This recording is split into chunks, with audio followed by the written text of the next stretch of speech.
যারা নিজের সাথে যুদ্ধ জিতে যায় তাদের প্রতি আমার প্রণাম। ছোট শুরু কিন্তু শক্তিশালী শুরু। স্বামীজি বলেন, ছোট শুরু থেকে কখনো ভয় পেও না। Do not be afraid of small beginnings. কখনো ভেবো না আমি দুর্বল, আমি কিভাবে করব।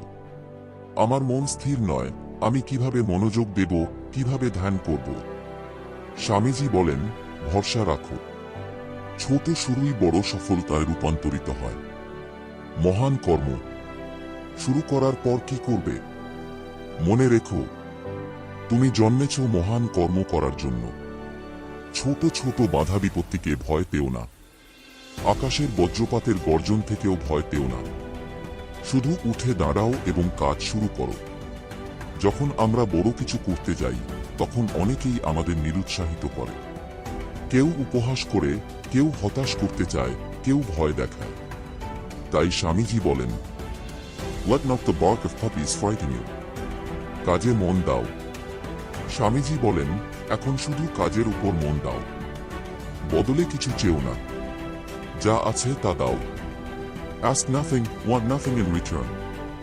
তুমি যা দেবে একদিন তা তোমার কাছেই ফিরে আসবে। কিন্তু এখনই তার চিন্তা করো না। মনোভাব ও সাফল্য। যেমন তুমি কাজ করো, যেমন ভাবো, তেমন মন তৈরি হয়। যেমন মন তৈরি হয় তেমন জীবন পাও। তাই সর্বশক্তি দিয়ে আনন্দের সাথে কাজ করো। সাফল্য তোমার পেছনে আসবেই। তীব্রতা। স্বামীজি বলেন, শরীর, মন, চিন্তা সবকিছু পরিষ্কার করো।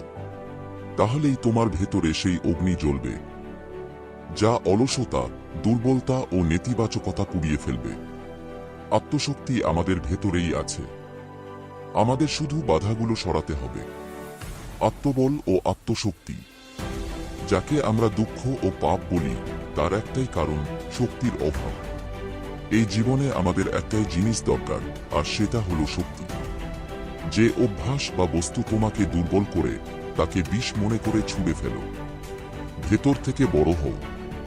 তোমার ভেতরে কিছু আছে যা অসীম মহাবিশ্বের সাথে যুক্ত। ওটাই তোমার সত্যিকারের শিক্ষক।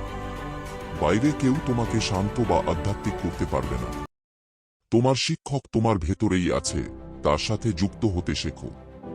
চিন্তার যত্ন নাও। তুমি যা ভাবো তুমি তাই হয়ে যাও। তোমার চিন্তা শুধু তোমাকেই নয়, দূর পর্যন্ত প্রভাব ফেলে। তাই সবসময় সচেতন থেকো। সজাগ, প্রাণবন্ত ও আনন্দে থেকো। কারণ তোমার জন্য কিছুই অসম্ভব নয়। কিছুই অসম্ভব নয়। কখনো ভেবো না, আমি পারবো কি পারবো না। সবচেয়ে বড় দুর্বলতা হলো নিজেকে দুর্বল ভাবা। মনে রেখো, তুমি অসীম মহাবিশ্বের সাথে যুক্ত। তোমার আত্মায় অসীম শক্তি আছে। নিজের ভবিষ্যৎ গড়ো। আজ তুমি যা করছো তাই তোমার ভবিষ্যৎ করছে। তুমি নিজের জীবনের জন্য সম্পূর্ণ দায়ী। তাই বুদ্ধি দিয়ে কাজ করতে শেখো। লক্ষ্যভেদী হও। স্বামীজি বলেন, একটি চিন্তা নাও, তাকে তোমার জীবন বানাও, তাকে নিয়েই বাঁচো। তোমার শরীর, মন, হৃদয় সব জায়গায় সেই এক চিন্তা ভরে দাও। এটাই সফলতার গোপন রহস্য। নির্ভীক হও। যদি মহান কাজ করতে চাও তবে নির্ভীক হও। ফলাফল নিয়ে চিন্তা করো না। তুমি অসাধারণ কাজের জন্য জন্মেছ। নিজের দোষ স্বীকার করো, অন্যকে দোষ দিও না। কারণ তোমার কষ্টের একমাত্র কারণ তোমার মন। একাগ্রতা। মানুষের মনের শক্তির কোনো সীমা নেই। যত একাগ্র হবে তত শক্তি এক জায়গায় কেন্দ্রীভূত হবে। এক সময় একটাই কাজ করো, কিন্তু তাতে তোমার মন প্রাণ ঢেলে দাও। এটাই সাফল্যের মূলমন্ত্র। শেষ কথা, বন্ধুরা, এই মুহূর্তে তুমি স্বামী বিবেকানন্দের মহান ভাবনার কম্পনে আছো। এই ভিডিও বারবার শোনো, সেই শক্তি নিজের মধ্যে ধারণ করো। তারপর কাজে ঝাঁপিয়ে পড়ো।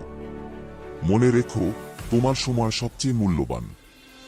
যদি এই ভিডিও থেকে কিছু শিখে থাকেন তবে লাইক করুন, বন্ধুদের সঙ্গে শেয়ার করুন আর অবশ্যই সাবস্ক্রাইব করুন। কারণ এখানে প্রতিদিন আসবে এমন কিছু শিক্ষা যা আপনার চিন্তাভাবনা আর ভাগ্য বদলে দিতে পারে।